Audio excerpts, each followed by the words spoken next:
खुला पैगाम दे दिया है कि अब तानाशाही नहीं चलेगी। इस बात का उनको खुला पैगाम दे दिया है कि अब तानाशाही नहीं चलेगी। लोकशाही अगर चलाना है तो संविधान के दायरे में जिसको बाबा साहब अम्बेडकर ने बनाया उसके तहत चलाना पड़ेगा। मोदी सरकार अगर ये समझ रही है कि वो जो चाहे कर सकती है, चाहे बुलडोजर से घर तोड़ सकती है या फिर किसी को दबा सकती है, ये कामयाबी है हक की झूठ के ऊपर। ये कामयाबी है उन तमाम नौजवानों की जद्दोजहद और उनकी कुर्बानी, और मैं उनको मुबारकबाद भी देता हूँ। और आज का जो तब्दीली पैदा हुई है वो इस बात की तरफ इशारा देता है कि मोदी सरकार अगर ये समझ रही है कि वो जो चाहे कर सकती है, चाहे बुलडोजर से घर तोड़ सकती है या फिर किसी को दबा सकती है, तो इस आंदोलन ने इस बात का उनको खुला पैगाम दे दिया है कि अब तानाशाही नहीं चलेगी। लोकशाही अगर चलाना है तो संविधान के दायरे में जिसको बाबा साहब अम्बेडकर ने बनाया उसके तहत चलाना पड़ेगा। और हम उम्मीद करते हैं कि मुस्तकबिल में, फ्यूचर में कोई पेपर लीक कहीं पर भी किसी प्रदेश में या फिर किसी हमारे देश के नेशनल जो एग्जाम्स होते हैं उसमें नहीं होगा। अभिजीत लिपके कह रहे हैं कि अभी ये लड़ाई बाकी है, अभी तो ये सिर्फ शुरुआत है। क्या कहा आपने? अभिजीत लिपके कह रहे हैं कि अभी तो ये लड़ाई और भी बाकी है, अभी ये शुरुआत हुई है। प्रोटेस्ट भी सर पहला विकेट गिरा है, प्रोटेस्ट खत्म। हाँ, तो लड़ाई लड़ने का इख्तियार भारत के संविधान ने सबको दिया है। और अभी मोदी सरकार के अभी 2 ही साल तो मुकम्मल हुए हैं, तो जाहिर है सबको मिलकर जद्दोजहद करना पड़ेगा। अखिलेश यादव कह रहे हैं कि इनकलाब की जीत हुई है। अब वो उनके बारे में मुझे सर, अजय राय है कांग्रेस अध्यक्ष, वो कह रहे हैं कि अब धर्मेंद्र प्रधान की गिरफ्तारी भी होनी चाहिए और फिर उसके बाद में जांच होनी चाहिए। कि कोई दूसरे पार्टी का क्या बोलेगा, हमसे क्यों पूछ रहे हैं आप?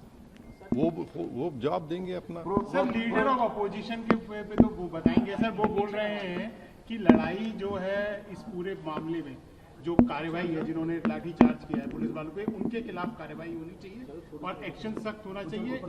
आपका क्या स्टैंड है? 4 लोगों को पेलेट गन से गोली मारी गई और एक की तो आंख ज़ाय होने वाली है। इस पर एक्शन होना ज़रूरी है कि कैसे पेलेट गन इस्तेमाल किया गया, और जिन लड़के लड़कियों का लाठियों से सर फोड़ा गया है वो वीडियो विजुअल्स तो सारी दुनिया ने देखे हैं। और वो मसला दिल्ली हाई कोर्ट में भी गया है, अब शायद सुप्रीम कोर्ट भी उसमें सुनवाई होगी। तो सरकार को चाहिए कि ये कैसे हो रहा है। तो यकीनन ये पेलेट गन आप देखिए कि जब जम्मू कश्मीर में इसको इस्तेमाल किया गया था, करीब मेरे ख्याल से अगर मैं गलत ना कहूँ तो 1000 के ऊपर लोगों को पेलेट गन से मारा गया था। उसमें से 50-60 लोग बिल्कुल देख नहीं सकते हैं। तो पेलेट गन का इस्तेमाल जिन 4 युवाओं पर हुआ है उसकी तो तहकीकात होनी चाहिए। एक तो मंसूरी है जबलपुर मध्य प्रदेश के, जो BA MBA करे। एक इसमें कोई आपकी बरादरी का आउटलुक का जर्नलिस्ट है। तो ऐसे कैसे होगा? तो बिल्कुल गलत हुआ है। और जिन लड़कियों को आपने उनसे बदसलूकी की, बल्कि वो तो सेक्सुअल असॉल्ट भी हुआ उनके ऊपर, वो भी कैमरास वीडियोस में कैद है। तो इस पर यकीनन एक्शन होना चाहिए। 36 दिन बाद इस्तीफा आया है, इतने कियोस्क के बाद, तो आपको लगता है कि सरकार ने देरी की है इसमें?